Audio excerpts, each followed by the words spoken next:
everyone, my name is Vina, aka Miss WOC Reader, and welcome back to my channel. So, I recently celebrated my Booktube anniversary. Yep, it's been a whole year since I've been on this platform, and it really got me thinking about Booktube expectations, which is what I wanted to get into today. So I feel like we already come into Booktube with preconceived notions about what types of videos we have to do, and sometimes you have it in your mind where you're like, I can change Booktube by doing all these different types of videos, and then the videos aren't always as receptive as you would like. And the truth is, you can't change anybody. They're gonna like what they like, and you gotta like what you like and make your content for you, really, because what you like to do may not get views, and a lot of people will be discouraged right off the bat and quit because they're not getting the views that they expected to get. And they're like, well, I'm making different content, or I'm talking about different books, or even if they're talking about the same popular books, because that also fails too. Just because you talk about a super popular book doesn't necessarily mean that you're going to get a lot of views for it. And that's a big misconception. So I feel like booktubers are expected to be up to date with the new releases and to have read them all and be able to give you the tea on them, and that's just, it's hard to do. I personally do read a lot of new releases. Most of my new release reads are by Black authors with other authors of colors mixed in, and sometimes I enjoy a new release, but the majority of the time they are mid to hate. So I'm not going to tell people, oh, read all the new releases, because sometimes after I get tired of reading all the new releases, I'm just like, I want something from the backlist.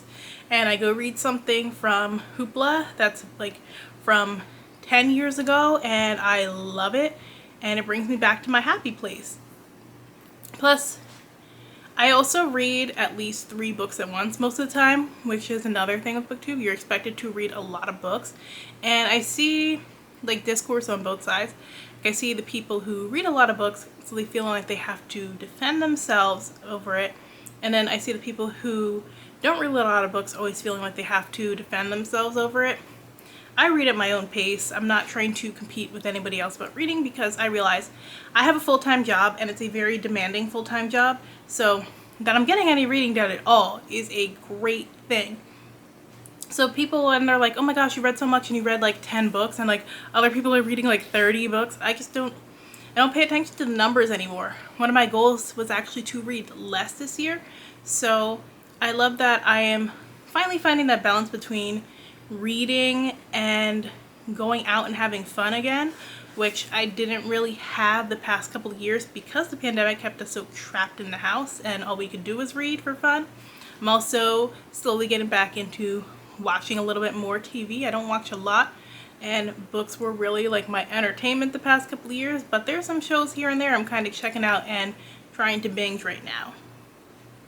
So like, you don't have to be a booktuber and read a shit ton of books. It doesn't really help you like make any extra content either. Hard to believe, but yes, like, you still have to sit down and come up with creative ways to make content, because it's not like you're just going to throw up a review video for every book you've read and call it a day. So you can read like 3 books and make a great wrap up that month, or you can read like 30 books and it doesn't necessarily mean you're going to have a lot of great content. So that's a misconception about Booktube. Another misconception is that you have to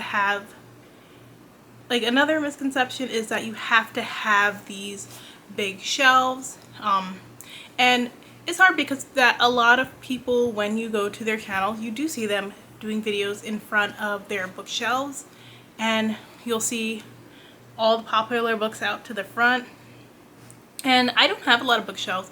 I have like one main shelf and like a smaller bookshelf that I'm trying to replace because it's like falling apart, but this time I have not found one to go in that space because I just don't have a lot of space for books. While I do have a decent sized collection, right now half my books are sitting in a basket because I have nowhere to put them. And I don't have the big fancy shelves to film in front of. Most of the time I film in the living room. The living room is of course a common area, so like I don't always have the opportunity to just drop everything and film because other people got to use the living room too. I don't live by myself to have the freedom to film wherever. And that can be a little bit challenging sometimes when I get something filmed, but I gotta wait around for it.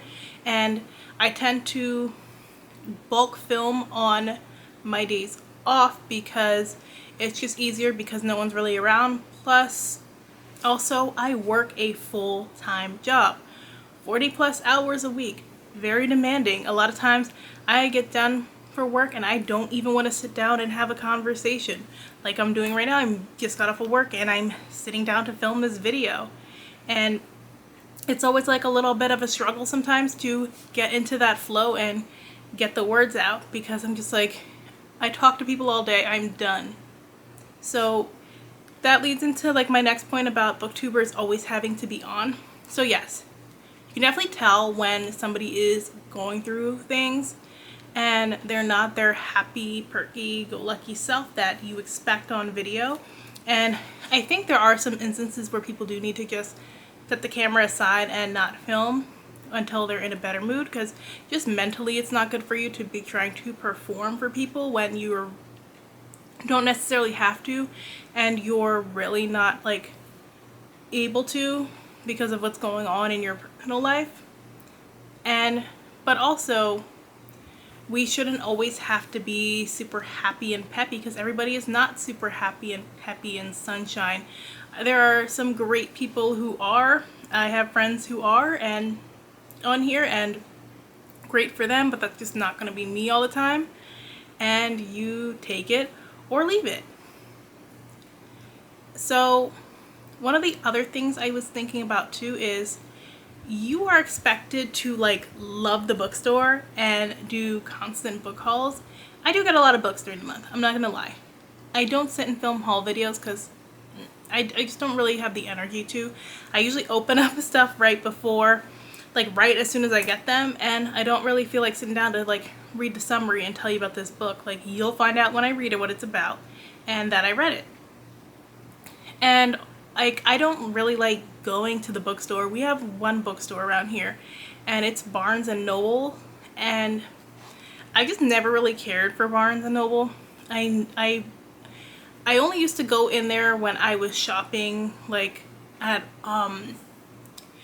Marshall's and Ross on like early mornings on my weekday off, and I would just go in there to go to the Starbucks to get a chai or get breakfast, and then I would head out because I was so used to Barnes and Noble never having the books I wanted for years. So I would just go on Amazon and buy books, and even now I don't like paying full price for books, and in the bookstore you're going to usually pay full price for books, so I will just get them online where they're cheaper. Or I'm not even buying too many books right now because I just have good relationships with publishers where they will send me books. So why am I going to be in the bookstore buying books just because? I do buy books sometimes, but I also love to save. Like, I'd rather spend my money on food and enjoying great food than spend it on books. So I will splurge a little bit more on food, and I will really try to find the deals for books and see where I can get books for free and utilize my local library. I don't always feel like I need to have a copy of every book, but sometimes being a bookish content creator makes you feel like you need to have stacks of books and like you need a copy of everything. Like, that's one of the reasons why I've never fully clicked with Bookstagram, because while you can like get creative with how you display the cover, that is a lot more work, and shout out to the people who can do that, but I am not that creative. So sometimes I need to like hold up the book and or do a flat lay with the book, and then Bookstagram will have you out here taking pictures and videos in public, and I just cannot do that. Shout out to the people who can.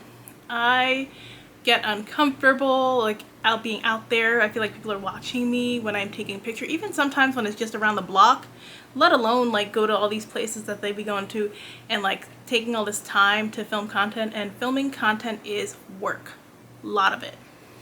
So yeah, I have been reading more physical books this year, surprisingly, and it's really helped me reduce screen time in some instances, but I do still like having ebooks. Speaking of being on, which I had mentioned earlier, you are kind of expected to do reading sprints, and that is also not a thing I can do. So I've talked about it before, but it's very, very, very hard for me to get like good reading done with reading sprints. When you see me on with somebody's reading sprint, it's usually in the comments and I'm chit-chatting away. I'm 9 times out of 10 working on writing out a book review or planning out content for my blog or editing a video. I do not do well like reading during reading sprints. I get distracted. I usually will have to close the laptop completely to not be into it and busy scrolling Twitter or something instead. I'll mostly be there to talk to friends, sometimes do work on the computer, and I don't always stick for the full amount of time. So I feel like it's so expected now, especially because reading sprints really help people grow their channel, that you get on and do them. But like, I can't read on camera with people. I can't sit for hours on end. Like, sometimes reading sprints put me to sleep. Like, some of the best naps that I've had have been during sprinting time. So I know I would be the person falling asleep while live. So reading sprints is not something you will ever see me really hosting on this channel. And I know they're expected of readathons, which is probably why you won't see me do a readathon. So another thing you're kind of like expected is to have read those like classic books that are popular on here, and that's just not me. I don't really care who the big creators at the time were, because when I started my channel, I was watching the people I wanted to watch. I was reading the books I wanted to read. A lot of the books that I was reading were not being really read on Booktube. I stopped reading light YA years and years ago. Maybe occasionally I'll pick up a book, but most of the time the ones I pick up I haven't enjoyed. So I do try to stay away from stuff I don't enjoy for the most part, because you know you're gonna like it, not gonna like it. Why put yourself through that torture? Just like to make a rant video or something.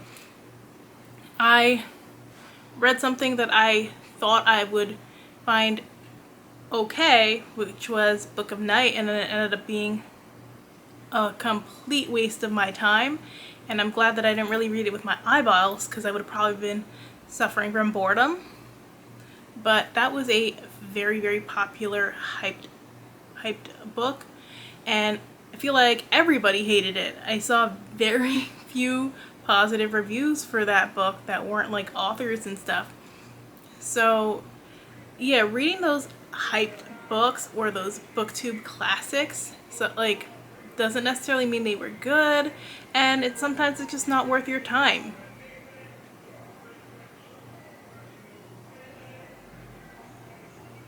And then like another thing I've noticed is a lot of people just like think when you're gonna be on Booktube you are automatically gonna have this big friend group and that we're all friends and like this tight-knit community. And so where we call ourselves like the book community, call ourselves like the Booktube community, but it doesn't always feel like a community. It's more like pockets of people, like some who live in the same neighborhood and some who might live across the country, a little bit farther out there. So you're not always going to mesh with everybody, just like offline, and that's a-okay. There are a lot of people like I started watching, thought I liked their content, stopped watching, unsubscribed because I didn't want to hurt their view count, because I just realized they like stuff that I don't necessarily like. Like, there are people who read some of the same books I like that I read, and I'll hate a book and they will consistently love a book. That's not me. That doesn't mean that they aren't nice. Doesn't mean they don't have great opinions. It just means what they're reading is not for me and our tastes don't necessarily mesh well. And then there are people I follow who I have no similar taste with, but I can follow their content really well. I love hearing them talk about books and like give their honest opinions, even though I will never pick up that book a day in my life. So it just depends on what clicks with you. You're not going to vibe with everybody, and that's okay. But I feel like a lot of people get upset because they expect to have these friendships, and these friendships and connections sometimes are just made to get more views and more eyeballs on their channel, and like it just doesn't work out, and then they're upset, and then there's drama. And I feel like people hint a lot about drama on here because a lot of stuff does happen behind the scenes, but I am working on kind of staying away from the drama and staying in my little space where I'm happy, realizing that there is so much more to life than sitting on the channel talking about books, and that some of these people you will never meet a day in your life, so why are you stressing about them when there is so many other important things to stress about? Just a few things that off the top of my head I was thinking about when I think about Booktube Expectations. I think if you really want to have a great time on here, sometimes you have to put aside those expectations and just do your own thing. Everybody's not going to like your content. That is a-okay. You make what makes you happy, because if you don't make what makes you happy, your followers are going to notice it and they're going to think you're off. Also realize that your channel doesn't have to be perfectly polished. Sometimes I will go back and look at a video and I'm just like, oh my gosh, the quality was awful, or like I didn't feel like I had to say enough of what I wanted to say and I want to say so much more, so I will refilm a whole video and waste my time doing that, when sometimes, and then I'll go back and I'll be like, oh, the original video was much better than the refilm, let me just post the original video. So you have to overall just enjoy your experience, enjoy what you're reading, and do you. And if you like this video, make sure you hit that like button. Thanks so much for watching, and I will check in with you guys soon. Bye!